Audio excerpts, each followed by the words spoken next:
James Lipton's Inside, Chapter 6, page 130.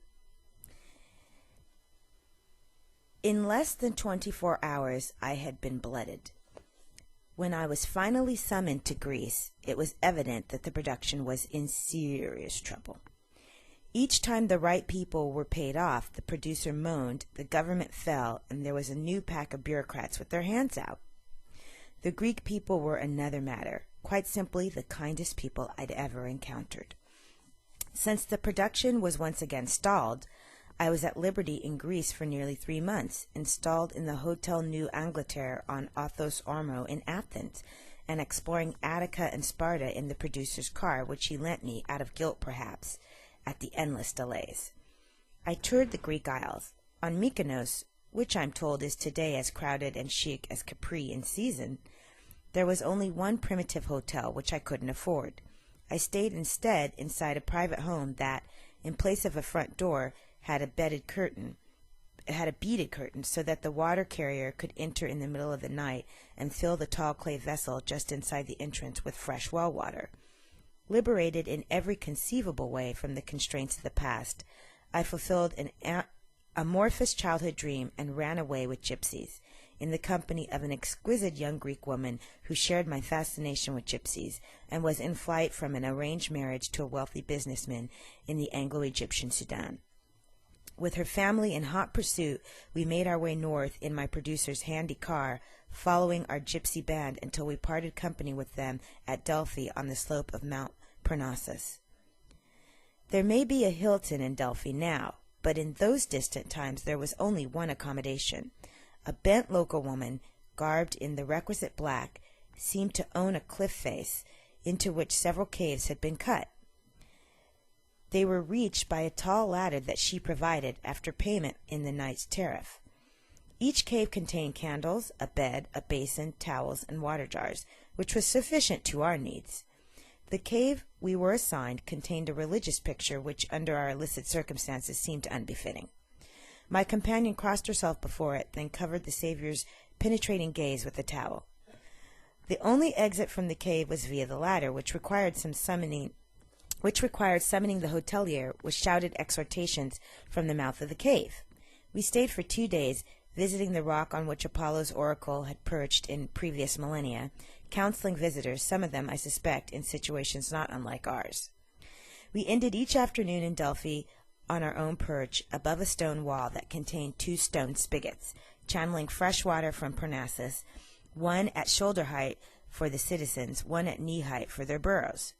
Our wall commanded a view to the east and west of mountains growing purpler and purpler as they marched into what appeared to be an infinite distance. From the valley below, the inhabitants of Delphi toiled up the winding road in daily ritual, remounting Parnassus with their burros, each one carrying a bright yellow sheaf of wheat. When they arrived at the fountain, as their forebears had, we assumed, 2,000 years ago, they paused to slake their thirst at the higher spigot as their animals lapped eagerly at the basin below. And, this being Greece, not one person was too hot or tired or thirsty to pause before drinking to smile and say, "Kalispera, good evening," to the enchanted refugees on the wall.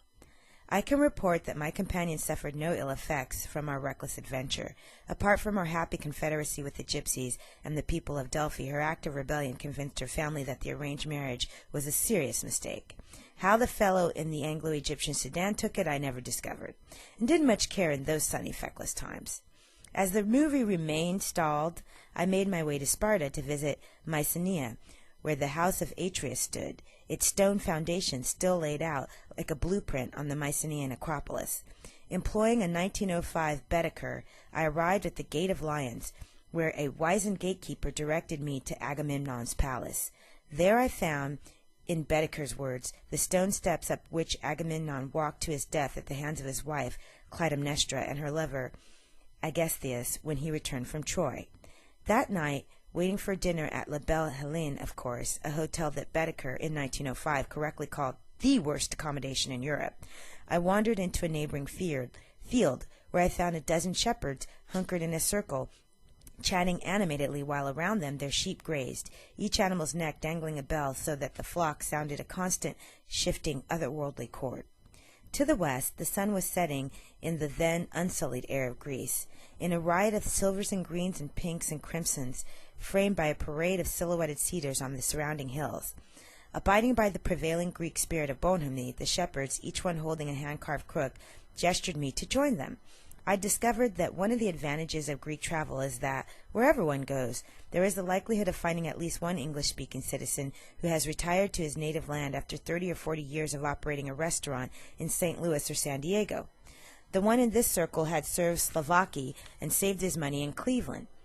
Another shepherd spoke French, and with time on my hands I reverted to type and was taking daily instruction in Greece's art and language. The moment I'd settled into my place, the shepherds leaned forward as if they'd been waiting for this moment all day, or all year, and the English-speaking shepherd nodded towards the Acropolis and asked, "Did you go up on the hill today?" "Of course. That's why I came to Mycenae." "You saw Agamemnon's house?" "Oh, yes, I walked the steps." "You saw the bathtub where he was killed?" Baedeker had led me there. "Yes."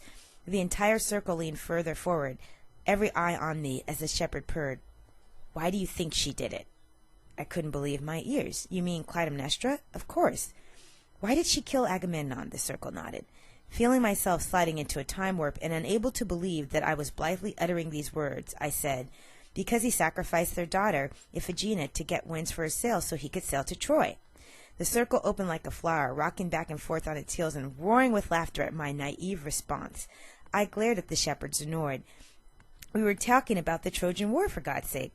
We were hanging out in an Elysian field at sunset discussing Agamemnon's 10-year campaign to reclaim Helen, the face that had launched 1,000 goddamn ships when she ran off with Paris. As if! My interlocutor, taking pity on me, revealed their hand. Then, why do you think Electra had to get Orestes out of town in such a hurry? Because those kids knew exactly what was going on between their mother and Agethias, he confided in a conspiratorial whisper. I reeled. Agethias was Clytemnestra's lover? Those kids were the Electra and Orestes of my drama class? Returning from exile as a man, Orestes would consult the oracle at Delphi, in the very spot my friend and I had consulted her, and return to Mycenae to join with his sister in killing Clytemnestra and Agethias, and launch Western literature. Past and present had merged in a single surging stream, in this field lit by the setting sun and accompanied by the music of 100 bells, where this whole history was nothing more or less than neighborhood gossip, as alive and real now as it was in 12,000 B.C. when Agamemnon returned from Troy. Homer didn't get around to it until 500 years later in the Iliad and the Odyssey. Since the house of Atreus was 700 years old when Aeschylus saw it, he saw exactly the same ruin I'd seen this morning, minus only La Belle Hélène. And here I was, nattering on about it as if it were yesterday or today.